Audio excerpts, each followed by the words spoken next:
오늘 우리는 성탄 주일을 맞이하였습니다. 온 세상을 사랑하시는 하나님께서 구원을 위한 그리스도를 우리에게 주시려고 아들을 이 땅에 사람으로 태어나게 하신 그 일들을 기념하는 절기가 바로 성탄절입니다. 이날은 예수께서 이 땅에 오심을 기념하는 것과 함께 우리가 구원받도록 하나님께서 행하신 하나님의 그 사랑의 모든 과정을, 그 사랑을 받은 우리들이 기억하고 기념하고 찬양하며 경배하는 일들을 잊지 않는 것, 이것이 이 성탄절기에 우리가 행할 중요한 과제일 것입니다. 하나님은 이미 우리에게 사랑을 확증하셨고 그 사랑의 일들을 우리로 하여금 계속해서 그때마다 기억하고 기념하게 하셨습니다. 그 귀한 사랑을 노래하며 주님을 예배하는 은혜가 삶의 현장에 늘 넘치시기를 주의 이름으로 축원합니다. 먼저 우리가 이 일들을 통해서 기억해야 할 두 가지의 일들이 있습니다. 그것은 이 마태복음 1장을 통해서 우리에게 강력하게 강조하시는 일입니다. 그 첫 번째는요, 예수는 그리스도시다라는 것을 강조하고 있어요. 오늘 말씀은 마태복음이 시작된 족보의 이야기를 통해서 예수께서 어떤 구약의 약속의 뿌리를 가지고 이 땅에 오셨는지를 추적하게 됩니다. 구약의 사람들이 예수님의 오심을 위해 어떻게 연결되었는가 살피는 일들, 그리고 아브라함과 다윗과 연결되어 있는 예수께서 구원의 언약을 이룰 성취자이시다. 그 언약 가운데 주시는 귀한 은혜의 말씀의 주인공이 바로 예수님이시다라는 것을 알려주는 일이죠. 예수는 다윗과 그 위로 아브라함의 언약과 연결되어 있습니다. 아브라함의 언약으로부터 다윗과 유다 지파로 이어지는 약속하신 그이가 바로 예수 그리스도시다라고 하는 것을 분명하게 선언하는 목적이 마태복음 1장에 담겨져 있습니다. 게다가 17절에 그런즉 모든 대수가 아브라함부터 다윗까지 14대요 다윗부터 바벨론으로 사로잡혀갈 때까지 14대요 바벨론으로 사로잡혀간 후부터 그리스도까지 14대더라.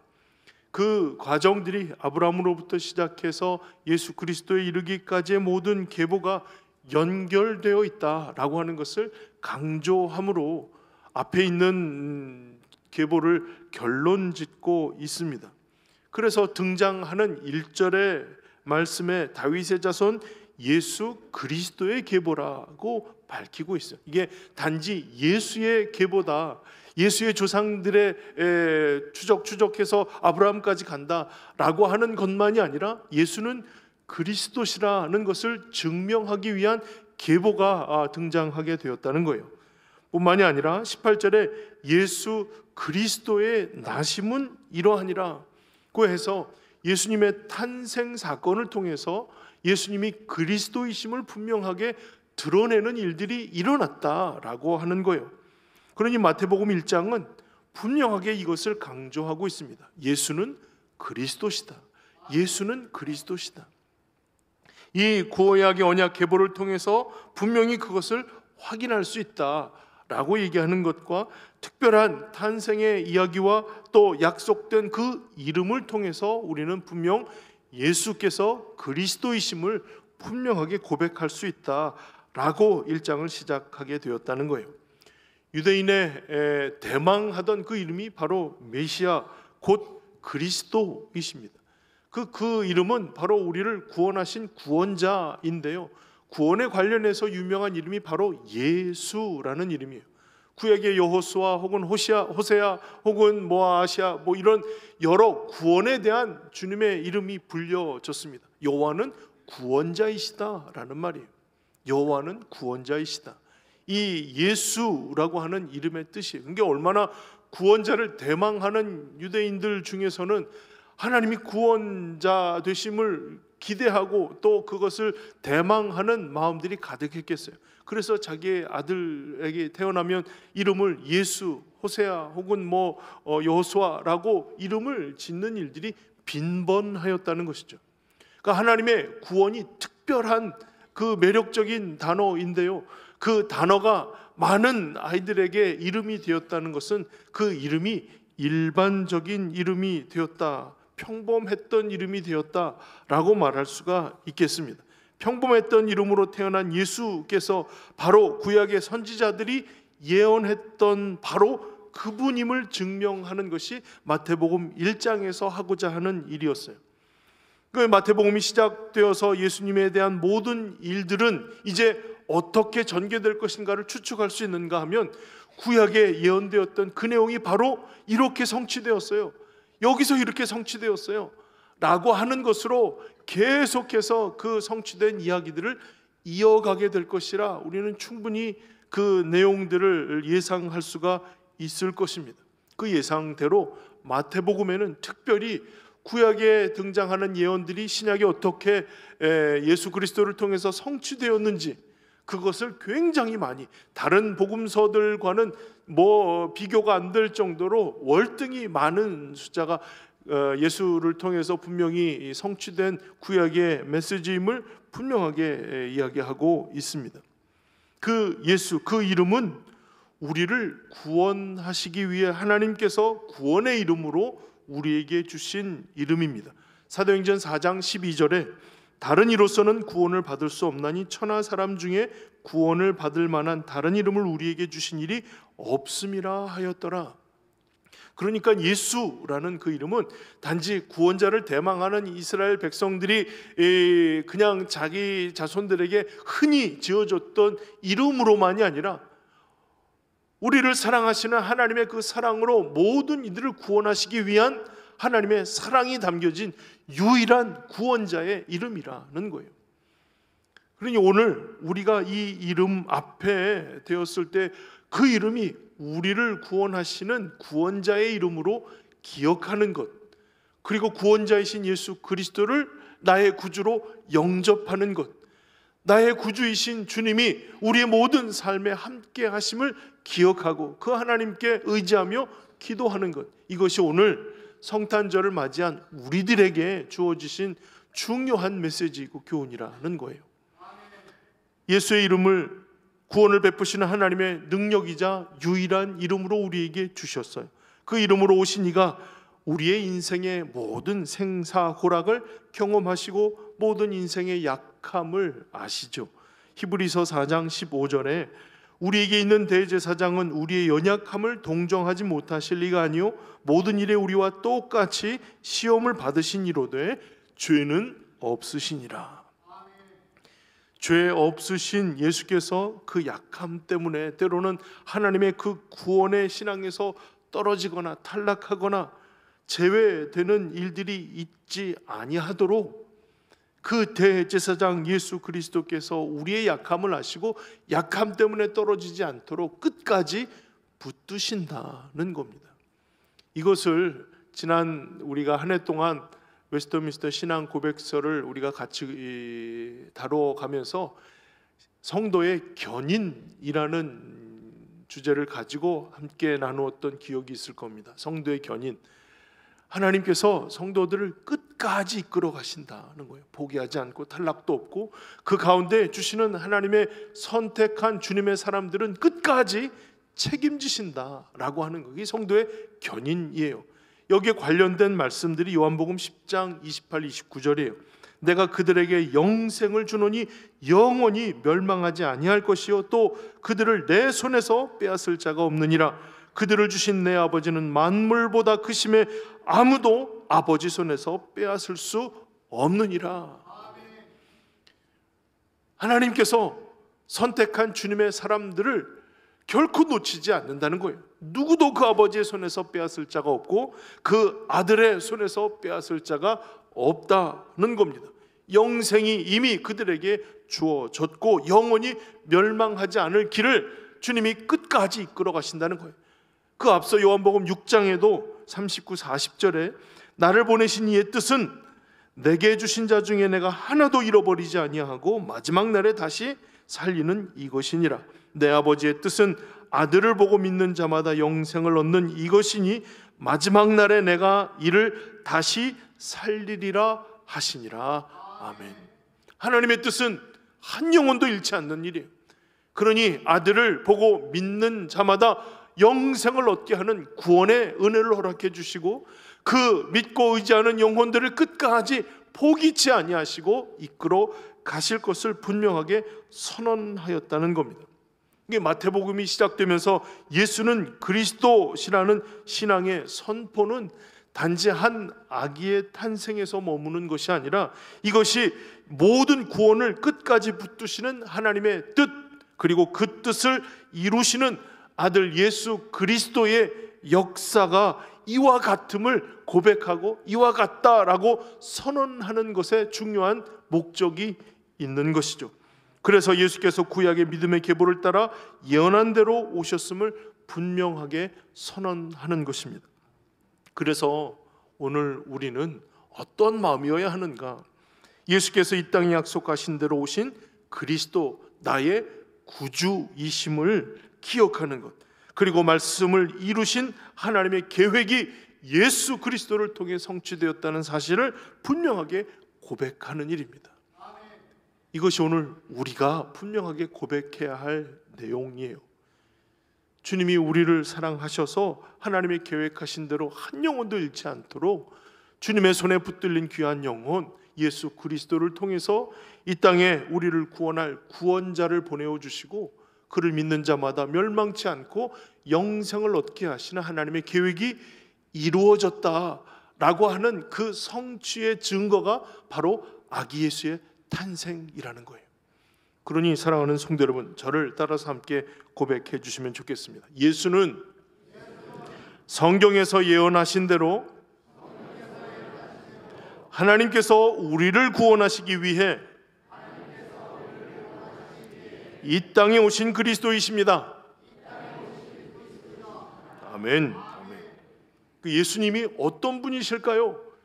예수님은 성경에서 예언하신 대로 하나님이 우리를 구원하시기 위해 이 땅에 오신 그리스도십니다. 이것이 우리의 진심 어린 고백이 되어야 하고 진실한 신앙의 출발점이 되어야 할 것입니다.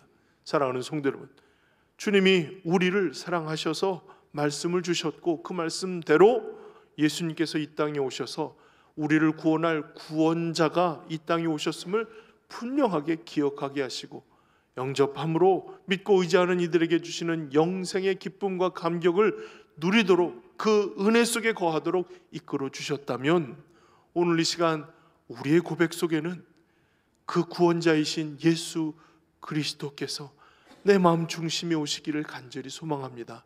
기도하는 일들이 필요할 것입니다. 주님을 내 마음속에 모시기를 소망합니다. 주님이 나의 구원자이심을 내가 확신을 가지고 나아가기를 소망합니다.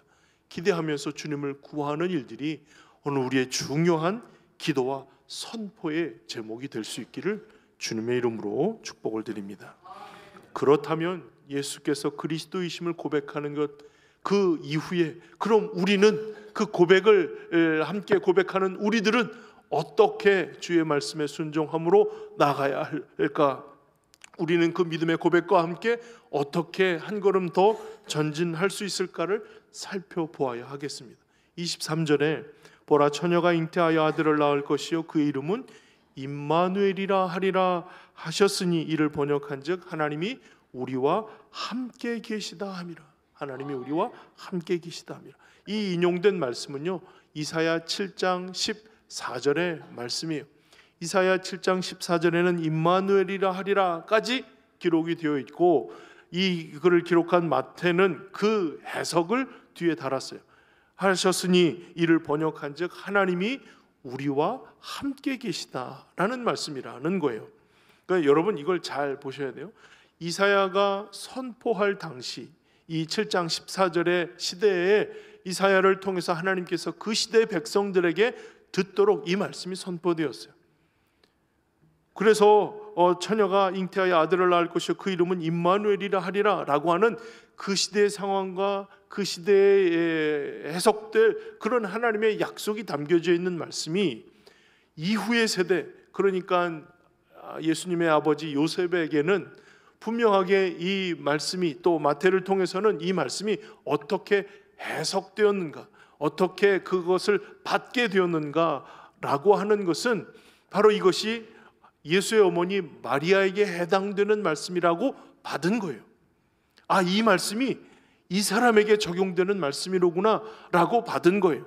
그리고 번역한즉이라고 했으니까 하나님이 우리와 함께 하신다라고 하는 그 이름의 의미대로 지금도 하나님이 우리와 함께 하신다라고 그 말씀을 그대로 받은 거예요. 이것을 적용한다고 합니다. 말씀이 내 말씀으로 받고 그 말씀 있는 그대로 이루어질 것을 분명히 확신하는 것, 이게 내 안에 말씀이 적용되는 순간을 경험하는 것이라는 것이죠. 그러니 마태에게 있어서 그 이사야의 말씀이 지금 현실이 되었고 하나님이 지금도 우리와 함께 하심으로 하나님이 약속하신 메시아가 그를 통해서 오게 되었다라고 분명하게 선언하게 된 것이라는 거예요. 그러니 사랑하는 성도 여러분, 주신 말씀은 이제 2000년을 지나서 우리들에게 그대로 읽혀지게 되었습니다. 그렇다면 이 말씀이 그대로 이사야 시대에도 그렇지만 이 말씀이 적용되어 있던 예수 그리스도의 시대에도, 그리고 이 말씀을 읽고 있는 지금 우리의 세대에도 동일한 것은 하나님이 우리와 함께 하신다는 약속이에요. 그리고 그 약속이 지금 내 말씀으로 다가온다라고 분명하게 반응하는 일들이 필요하다는 거예요. 그러면 함께 하시는 하나님의 약속이 예수 그리스도를 통해서 이루어졌잖아요. 처녀가 잉태하여 아들을 낳을 것이요 그 이름을 임마누엘이라 하리라. 예수가 아니라 임마누엘이라 하리라. 하나님이 우리와 함께 하신다는 의미가 예수라고 하는 구원자, 또 메시아라고 하는 그 단어 속에 함축되어서 드러났어요. 하나님이 우리와 함께 하셔서 무엇을 행하셨느냐? 구원자를 우리에게 약속하신 대로 보내어 주셨다는 거예요. 그러니 그 말씀의 시점이 현재가 되었어요. 현재 내가 살고 있는 나에게 주신 말씀으로 그것을 받게 되었다라고 하는 거예요. 그러니까 하나님의 뜻이 예수를 통해서 분명하게 구체적으로 이루어졌다라는 고백이 지금 우리가 살아가고 있는 이 시대에 성탄절을 맞이해서 주님이 우리에게도 동일하게 함께 하시고 우리를 구원하신 예수 그리스도를 영접함으로 주님을 고백하는 일들이 중요하다라고 느끼게 되는 것이죠. 그래서 이 말씀을 적용한 요셉이 어떻게 그 말씀을 적용하여 실천하였는가, 이것이 우리에게 중요한 교훈이 될 것입니다. 24절에 요셉이 잠에서 깨어 일어나 주의 사자의 분부대로 행하여 그의 아내를 데려왔다라고 말씀하고 있어요. 그 아내를 데려왔다. 꿈은요, 꿈은 하나님께서 사람들에게 하나님의 뜻을 드러내는 계시의 방편입니다.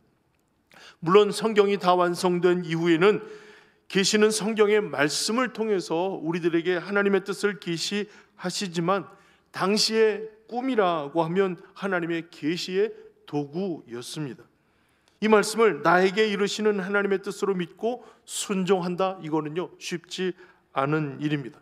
여러분 생각해 보세요. 내게 꿈을 꿨는데 그때 유대인들이 대망하던 메시아가 이 사람의 몸에 있는 아이에게, 아이가 그 대망하던 메시아, 이게 서로가 연결이 되고 그것을 내가 받아들이고 그대로 되리라 라고 생각하는 것은 참 어려운 일이 아닐 수 없습니다.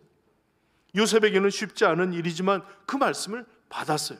이루어질 것을 알았어요. 그래서 그대로 행동하게 된 것이 바로 그 아내를 데려오게 된 일이라는 거예요. 그럼 그 전까지 요셉에게 있어서의 중요한 결정이 무엇이었는가? 그리고 그 결정에 바뀌어지는 상황은 어떻게 되었는가? 마리아를 데려오는 것, 이것이 주께서 우리에게 주신 말씀에 즉각적으로 순종하는 일이라 표현할 수가 있어요. 여러분, 이거 참 중요한 일입니다. 예수가 그리스도이시다라고 분명하게 고백하는 일들을 통해서 믿음으로 나아가는 이들에게 주시는 중요한 교훈이 있다면 그것은 즉각 순종하는 것, 이것이라는 거예요. 19절에 그의 남편 요셉은 의로운 사람이라 그를 드러내지 아니하고 가만히 끊고자 하였다는 겁니다. 이게 원래 요셉이 생각하고 결정했던 바예요. 나랑 관계하지도 않았는데 임신을 하게 된 사람을 보고 상식적으로 생각하면 이거는 외도한 것이 분명한 거 아닙니까? 그럴 때는 이 유대인의 법에서는 즉형이에요. 즉형. 돌로 쳐 죽이는 일들이에요. 그런데 그렇게 하지 않고 가만히 끊고자 돌려보냈어요. 돌려보내게 되었어요. 이게 요셉의 결정이고, 이거는 상식적으로 우리가 이해할 수 있는 그냥 일반적인 선택이라고 할 수가 있겠습니다. 그러니까 요셉의 선택은 끊어버릴 것을 선택하였지만 하나님이 그걸 수정하라고 요구하신 거예요. 선택은 끊어버리는 것이 일반적인 선택이었는데 하나님 그거 수정하라라고 다시 한번 꿈에서 말씀하셨다는 거예요. 즉시 수정함으로 순종하게 됩니다. 그게 아까 읽었던 말씀, 그 아내를 다시 데려오게 되는 거예요. 우리는 오늘도 우리에게 주신 말씀을 통해서 우리의 선택을 돌아보게 됩니다. 여기서 하나님의 뜻을 살피는 것이죠. 왜냐하면 우리의 선택이 100% 완벽하다라고 할 수 없기 때문이에요. 분명 우리가 하나님의 뜻을 따라 우리의 삶에 순종해야 할, 수정해야 할 일들이 있다면 반드시 하나님의 뜻에 따라야 하는 것이죠. 중요한 것은 언제 무엇을 기준으로 수정하느냐라는 거예요. 그냥 손바닥 뒤집듯이 다 바꿔버리는 것이 아니라 하나님께서 우리에게 수정을 강력하게 요구하시는 때가 있다는 거예요. 대부분 우리의 결정은 우리의 이해와 상식선에서 이루어지죠. 또한 하나님은 이해와 상식선에서 우리의 삶을 인도해 주십니다. 그래서 이해와 상식으로 하나님을 온전히 쫓아갈 수 있도록 우리의 삶을 이끌어 가시는데요, 구원을 위해 일하시는 하나님의 역사를 위해서는 때로는 이해와 상식을 넘어서는 초이해, 초상식적인 선택을 하도록 우리를 이끄시는 말씀을 주십니다. 평범한 기준이라면 일상의 삶의 현장에서 반복되는 그 일상을 선택하게 되고 그렇게 살아가도록 우리의 삶을 이끌어 주시거든요. 그러나 특별한 경우 하나님 앞에 분명하게 결단을 내려야 할 상황이 있어요. 대부분 영혼의 구원을 위해 일반적이지 않은 선택을 해야 할 경우입니다. 하나님은 우리의 수정을 요구하시죠. 왜냐하면 우리는 대부분 우리의 감정, 우리의 일상적인 선택에 따라서 그것을 결정하기 때문입니다. 그래서 우리가 일상적으로 행하던 사랑, 이해, 용서, 인내, 여러 갖가지의 여러 하나님의 귀한 일들을 결정해온 것이 우리들의 상식과 우리의 생각대로 그것을 쭉 진행해 왔는데요, 평상시와는 다른 기준과 동기를 가지고 결정을 요구하기도 하십니다. 일상 속에서의 사랑은 아름답고 평온하고 열정을 다하는 모습이었다면 하나님이 영혼을 구원하시기 위한 우리의 우리의 삶의 선택을 수정하기를 요구하시는 때 그 사랑은 일반적인 사랑과는 차원이 다른 초이해, 초상식의 사랑을 우리에게 요구하신다는 거예요. 그때에 분명 우리는 우리의 상식대로 사랑을 선택하고 우리의 상식대로 이해를 선택하고 우리의 상식대로 그 모든 과정들을 선택해 왔는데, 아니야, 그걸 막으시고 그것이 아니라는 다른 선택을 우리에게 요구하기도 하신다는 거예요. 요셉의 상황이 딱 그와 같은 상황입니다. 물론 마리아를 구원시키시기 위한 부분들로 물론 포함되는 일이겠지만 하나님께서 택하신 모든 영혼들을 위해 구원의 계획을 이루기 위해 요셉이 이해할 수 없는 하나님의 방식으로 수정하여 선택할 수 있도록 그 결정에 대한 하나님의 방식을 설명해 주신 것이죠. 그때에 우리의 이해가 되지 않고 우리의 상식선에서는 결코 그렇게 결정할 수 없는데 하나님의 수정의 요구에 즉시로 순종하고 수정해야 한다는 거예요. 요셉이 순종하여 그의 결정을 수정함으로 마리아를 끊고자 했던 결정을 돌이켜서 다시 데려오게 되었다는 거예요. 오늘 우리에게도 동일한 하나님의 수정 요구가 있습니다. 일상적이고 평범하지 않은 말씀 앞에서 우리는 내 얘기가 아닌 것처럼 혹은 내 상황과 맞지 않는 것처럼 치부해 버릴 때가 있습니다. 왜냐하면 우리가 이해할 수 없기 때문이죠. 이건 상식적으로 아니다라고 말할 수밖에 없는 상황 때문에 하나님께서 나에게 전격적으로 수정을 요구하실 때 난 이런 사람 아니에요, 난 이렇게 살지 않았어요, 난 이런 얘기할 수 없어요 라고 스스로에게 대해서 이 상황과 맞지 않는 일들 때문에 이건 내 삶이 아니야, 내 경우가 아니야 라고 치부해 버리기도 한다는 거예요. 여러분, 이게 인간이 자신의 생각과 마음을 고쳐 잡는 거 이거 쉽지 않거든요. 근데 전격적으로 하나님께서 수정하자라고 요구하셨을 때 전적으로 그 말씀에 의지해 즉각적으로 수정하는 일들은 쉽지 않은 선택이에요. 근데 요셉이 그와 같은 선택을 하였다는 거예요. 여러분, 하나님께서 왜 그와 같이 말씀하셨을까요? 그것은 그 말씀을 이해할 수 있기 때문이 아니라 수정해야 하나님의 뜻을 이해할 수 있고 이룰 수 있기 때문에 수정을 요구하시는 것이라는 거예요. 내가 이해하는 이해의 틀 안에 하나님께서 행하시고자 하는 일들이 담겨져 있기 때문이 아니라 그것을 초이해, 초상식의 하나님의 말씀에 전적으로 의지하여 순종하는 일들을 통해서 하나님의 계획, 하나님의 뜻, 하나님께서 왜 이렇게 행하셨는지가 보여지기 때문이라고 하는 거예요. 그러니 즉각적인 순종을 통해서 수정했던 것처럼 하나님이 우리에게 행하신 놀라운 구원의 하나님의 계획들을 이루시기 위하여 때로는 이해할 수 없지만 수정하라 하시는 주의 말씀에 즉각적으로 순종할 수 있도록 하나님 마음 주시도록 하나님의 선택과 하나님의 계획들을 온전히 이루어가는 삶이 될 수 있도록 우리는 오늘 그것을 구해야 할 것입니다. 이것이 즉각적인 순종에 대한 교훈이라 마음에 새기고 기도할 수 있기를 바라고요. 두 번째는요, 또 한 가지는 즉각적인 순종과 함께 지속적인 순종이 중요합니다.